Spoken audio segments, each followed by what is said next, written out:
คนเลือกจำนวนมตรีปีจำนวนดังไว้ធ្វើឲ្យគ្រួសារមានសុភមង្គល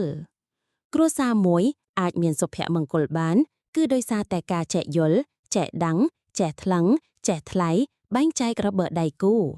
គ្រួសារអាចមានសុភមង្គលបានមិនមែនប្រាស្រ័យលើទ្រព្យសម្បត្តិនោះទេតែគ្រួសារក៏ត្រូវការលុយកាក់មាសប្រាក់ដើម្បីផ្គត់ផ្គង់ក្នុងជីវភាពដែរប្រសិនបើគូជីវិតអ្នកចេះស្រឡាញ់គ្នាចេះយោគយល់ចេះអធិស្ឋានដឹងទុកធុរៈគ្នាទៅវិញទៅមកហើយនោះលុយកាក់មាសប្រាក់អ្នកក៏អាចរកបានមកដោយងាយនិងត្រជាក់ត្រជុំថ្កឹមថ្កឹងបានយ៉ាងឆាប់រហ័សគូជីវិតមិនមែនជាគូសង្សារស្រឡាញ់គ្នាមួយថ្ងៃចង់បែកពេលណាក៏បាននោះទេ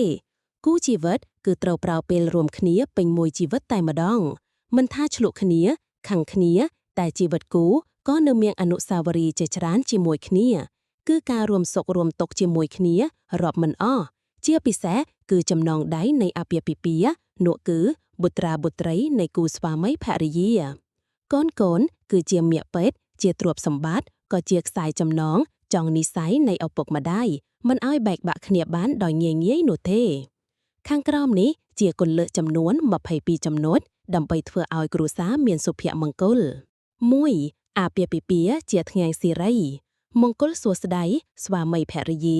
ចំណងផ្សារភ្ជាប់ចាប់កាន់ដៃគ្នាចំណែកពុះពៀជាគូជីវិត 2. ថ្ងៃជ័យមង្គលផ្ដល់ដោយមេបាពណ៌បាចផ្លាភ្លេងការកម្រិតថាមនុស្សពីរនាក់ជាមិនប្រឌិតរួមខ្សែជីវិតពិតប្រពន្ធប្តី 3. ចាប់ពីថ្ងៃជ័យសិរីមង្គលពីរនាក់ត្រូវយល់អំពីអត្ថន័យថាគូជីវិតពិតត្រូវមានអ្វីជាគ្រួសារថ្មីត្រូវលៃគ្រប់ផ្នែក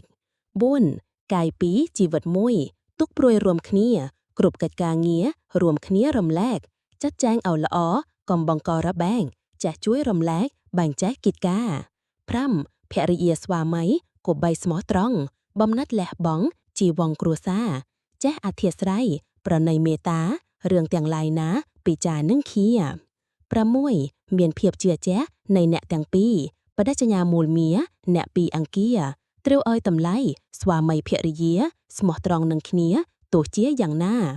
7. កុំលួចក្បត់ផិតក្បត់ចិត្តទៅមកគួរសាងពន្លកចម្រុកថ្លៃថ្លាជីវិតរស់នៅមិនត្រូវប្រេះឆាមង្គលគ្រួសារដោយស្នាដៃអ្នក 8. កុំជឿពាក្យគេដែលតែងនិន្ទាព្រោះមនុស្សគ្រប់គ្នាអាចជាឧបសគ្គជាអ្នកដតីបំបែកបំបាក់ចូលកុំជឿជាក់លើអ្នកណាឡើយ 9. ស្រឡាញ់លះបង់ស្មោះត្រង់យល់ចិត្តជាគូជីវិតពិតមិនច្រើនឡើយត្រឹមភាពជឿជាក់អ្នកគួរមានឲ្យសុខសាន្តដល់ត្រីត្រឹមឲ្យតម្លៃ 10. កុំរឹងចាជែកចង់ឈ្នះរៀងខ្លួនកុំខឹងលឹកពួនកុំគួនគ្នាអីកុំចង់ចាញ់ឈ្នះមានណាស់សម្ដីត្រូវមានប្រណីខន្តីមេត្តា 11. អ្នកគួរដឹងយល់ត្រូវស្គាល់ខ្លួនឯងហើយវិភាគថ្លែងឆ្វេងយល់ប្រឹក្សាស្របនឹងគ្នាជារឿងអស្ចារ្យជីវិតគ្រួសារគ្មានការបែកបាក់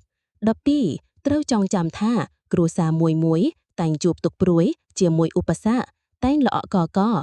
កើតថ្នឹងថ្នាក់ជួបក្តៅត្រជាក់គ្មានញាក់កាច់ផត់ 13. ចង់អើយសុខសាន្តបានសុខសុភ័ក្រលុះត្រាតែអ្នកទាំងពីរកំណត់ចេះខ្លាចចេះស្គាល់ចេះយល់ប្រកាសមានភាពអំណត់សង្កត់ចិត្តទ្រាំ 14. និស្ស័យគូក្រងអ្នកផងតែងថាជាគូវាសនាគ្រួសាររឹងមាំដោយមានចំណែកចេះចែកផំនាំមានចិត្តអត់ទ្រាំខិតខំរួមគ្នា 15. ឈ្នះចូលរក្សារួមការពារថៃចំណងក្តីស្នេហាស្វាមីភរិយាអោបានគង់វង្សស្មោះត្រង់នឹងគ្នាអង្វែងជុនម៉ាជាគូជីវិត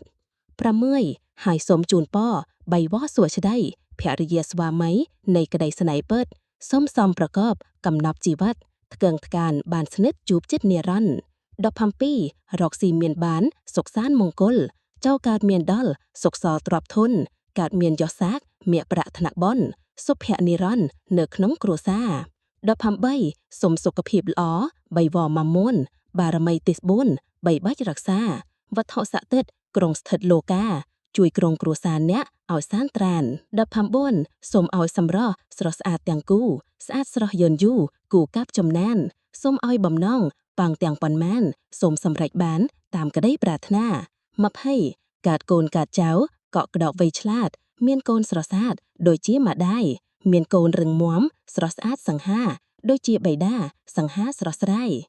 21សូមគូជីវិតមិត្តស្រស់បំរុងជាចាប់ទាំងកាយស្រឡាញ់អាណិតចិត្តឥតនឿណាយជួបសុខសប្បាយឆ្ងាយអស់គ្រោះថ្នាក់សូមចុច Subscribe ដាក់រូបកណ្ដឹងនិងចុច Share ចែករំលែកដើម្បីទទួលបានវីដេអូដ៏មានអត្ថន័យខ្លឹមសារដ៏មានប្រយោជន៍សូមអរគុណ